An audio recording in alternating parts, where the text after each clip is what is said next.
मैं वैद्य आर निवास दुर्गा आयुर्वेद भवन के इस वीडियो में आप सभी का स्वागत करता हूं। आज हमारे बीच जाने माने वैद्यराज गौतम आचार्य जी आपके सम्मुख हैं। तो आज हम थायराइड के विषय में चर्चा करेंगे वैद्यराज जी कि ये थायराइड क्या होता है और इसके लक्षण क्या होते हैं। जी वैद्य जी, थायराइड आमतौर पर हमारे गले में एक ग्रंथि होती है जिसको पुराने समय में आपने देखा होगा कि रोगियों के गले बड़े सूज जाते थे, जो अक्सर हमने टीवी में देखा था कि आयोडीन की कमी के कारण जो है ग्वाइटर या घेगा नाम का रोग हो जाता है। ये इसके लक्षण होते हैं। लक्षण तो खैर इसके बहुत अधिक और भी होते हैं जिनके बारे में अभी हम चर्चा करेंगे।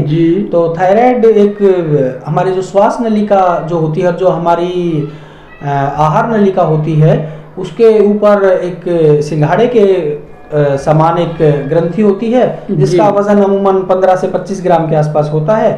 और यह एक ग्रंथि होती है जिसके कि अल्प स्राव या अधिक स्राव के कारण हाइपर या हाइपोथायराइडिज्म जिसको हम बोलते हैं, शरीर में अलग अलग प्रकार के लक्षण होते हैं। वैद्य जी, इसके कार्य क्या हैं? जी देखिए, थायराइड अक्सर जैसे हम यह एक ग्रंथि होती है जैसा कि मैंने बताया, और एक ग्रंथि जिसको हम सब जानते हैं, एक पिट्यूटरी ग्लैंड होती है जो हमारे मस्तिष्क में रहती है। हाँ, जिसका कार्य थायराइड को भी संचालित करना होता है। थायराइड ग्लैंड जो कि बहुत सारी ग्रंथियां होती है, उन सबको पिट्यूटरी ग्लैंड ही संचालित करती है।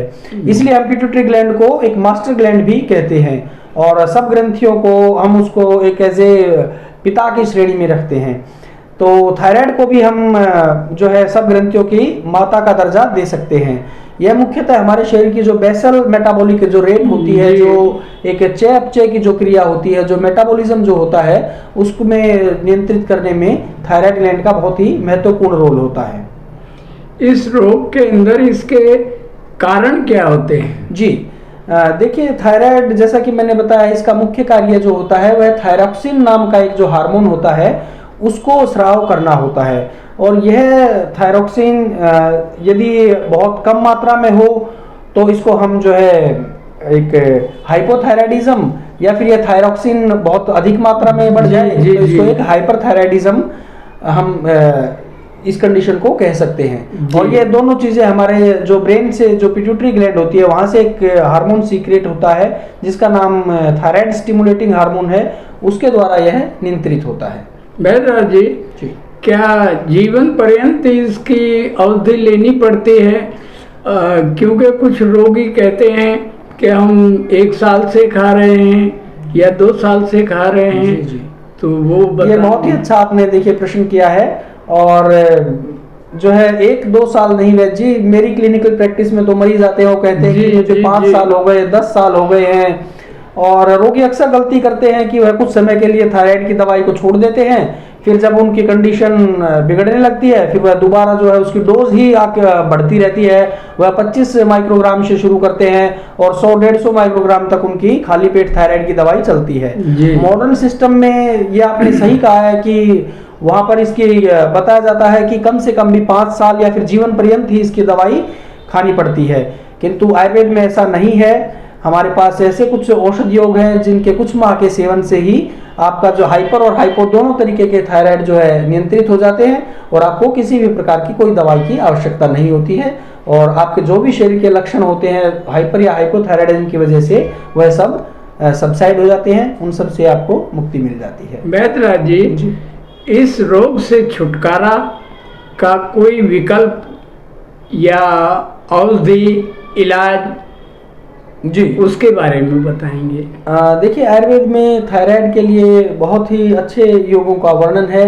इसके अंदर हम जो है त्रिकटु चूर्ण का इस्तेमाल कर सकते हैं। जी। इसके अंदर बहेड़े के चूर्ण का भी बहुत अच्छा इसके अंदर इस्तेमाल होता है। और ये परवाल भस्म है, इसको हम एक निश्चित अनुपात में इन तीनों को मिला करके रोगी को सेवन कराते हैं। और साथ में काचनार गुगलू और जो है हरड़ चूर्ण को यदि हम गोमूत्र के साथ दें तो इसमें बहुत ही आशातीत लाभ होता है। जी। तो औषधि योगों में यह हम दे सकते सकते हैं। और रोगी को जो है घरेलू उपचार के लिए मैं बताना चाहूँगा कि इसमें जो सूखे धनिया जो होता है, जो धनिया का जो बीज होता है, उसको हम रात कर को भिगो करके रख दें और सुबह जो है उसको हाथ से मसल करके उसको छान करके यदि हम पिए खाली पेट, तो इसके अंदर थायराइड जो ग्रंथि होती है वह बहुत ही उसमें जो है उसके स्राव को नियंत्रित होता है।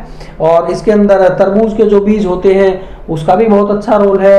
इसके अंदर जो है आप काले अंगूर जो होते हैं उनका भी सेवन कर सकते हैं। और यदि ऐसा ना संभव हो सके कि काले अंगूर किसी हर मौसम में नहीं मिलते हैं, तो आप 30 ml एज ए हल्की डोज में आप ब्रांडी का भी सेवन कर सकते हैं। तो लेकिन तो बहुत ही कम मात्रा में होना चाहिए। और महिलाएं जो है इसमें जैसा कि मैंने बताया कि यह एक सिंघाड़े के तरीके की ग्रंथि होती है, तो इसमें सिंघाड़े का बहुत ही अच्छा रोल है। और जब सिंघाड़े का मौसम होता है तो आप उसमें निश्चित रूप से सिंघाड़े का भरपूर सेवन कीजिए। और जब यदि सिंघाड़े का मौसम नहीं है, ताजे सिंघाड़े नहीं मिल रहे हैं, तो आप सिंघाड़े के आटे का जो है हफ्ते में 2-3 बार हलवा बना करके उसका सेवन कर सकते हैं। तो इसमें थायराइड जो है ग्रंथि होती है उसके स्राव नियंत्रित होते हैं। वैद्य जी, योगा का भी कोई सहयोग है जी? निश्चित रूप से, बिल्कुल बिल्कुल। देखिए, योगा के अंदर जो ज्ञान मुद्रा होती है उसके अंदर आप बैठ सकते हैं। और भस्त्रिका और भ्रामरी जो अपने प्राणायाम है उसको आप कर सकते हैं। और इसमें मुख्य रूप से मैं बताना चाहूंगा जो सिंहासन होता है, जिसके हम सिंह के समान आप इसको देख सकते हैं नेट पे, जीभ को बाहर निकाल करके हम जो अपने गले से आवाज निकालते हैं, तो इस आसन का जो मुख्य असर होता है वह हमारी थायराइड ग्रंथि पर ही होता है। तो योगासन का इसमें निश्चित रूप से बहुत ही अच्छा लाभ है। और आयुर्वेदिक दवाइयों के साथ साथ यदि आप ये ज्ञान मुद्रा और जैसे मैंने बताया भस्त्रिका, भ्रामरी प्राणायाम और सिंहासन का यदि आप करें प्रयास, तो बहुत अच्छा इसमें जो है रिस्पॉन्स मिलता है। वैद्य जी, आपने औषधि के बारे में तो बताया जी, कोई घरेलू भी जो खान पान है, पथ्य अपथ्य, उस पर प्रकाश डालिए ना। देखिए, इसके अंदर हम प्याज के रस का भी 5-10 ml की मात्रा में हम सेवन कर सकते हैं। इसके अंदर लहसुन का जो है इस्तेमाल हमें अधिक मात्रा में करना चाहिए। लहसुन का इसमें बहुत ही अच्छा उपयोग होता है। और हम शहद के अंदर, देखिए थायराइड का जो अक्सर लक्षण मिलते हैं, मैं आपको एक रोचक तथ्य बताना चाहूंगा कि जो थायराइड जो बीमारी है वह हमारी महिलाओं में, माताओं में अक्सर ज्यादा देखने को मिलती है। और ये क्लिनिकली प्रूवन है कि जो थायराइड के जो मरीज होते हैं वह पुरुषों की अपेक्षा जो थायराइड बीमारी है महिलाओं में लगभग महिलाओं में अधिक, महिलाओं में यह दुगने इसके जो है इंसिडेंस होते हैं। और अमूमन जो है 20 से 50 वर्ष की आयु के बीच में इसके जो है इनके लक्षण मिलते हैं। हाइपरथायराइडिज्म अक्सर जो है पुरुषों में देखने को मिलता है, जिसके अंदर पुरुष का जो है चेहरे की जो मांस है वो लटक जाता है और आंखें कई बार बाहर निकलाती हैं और जो है रोगी का शरीर सूख जाता है, चिड़चिड़ा हो जाता है और उसको खाने पीने की जो है भूख इसमें कई बार ज्यादा लगती है या फिर उसको बिल्कुल ही मन नहीं रहता है। रोगी कई बार कहता है कि मेरा सारा शरीर ठंडा हो गया है, कई बार कहता है कि मेरे हाथ पैरों से जैसे आग निकल रही हो। तो ये बड़े ही मिक्स इसमें सिम्टम्स होते हैं। रोगी इस हाइपरथायराइडिज्म में ऐसा लगता है जैसे कि वह तपेदिक का मरीज हो।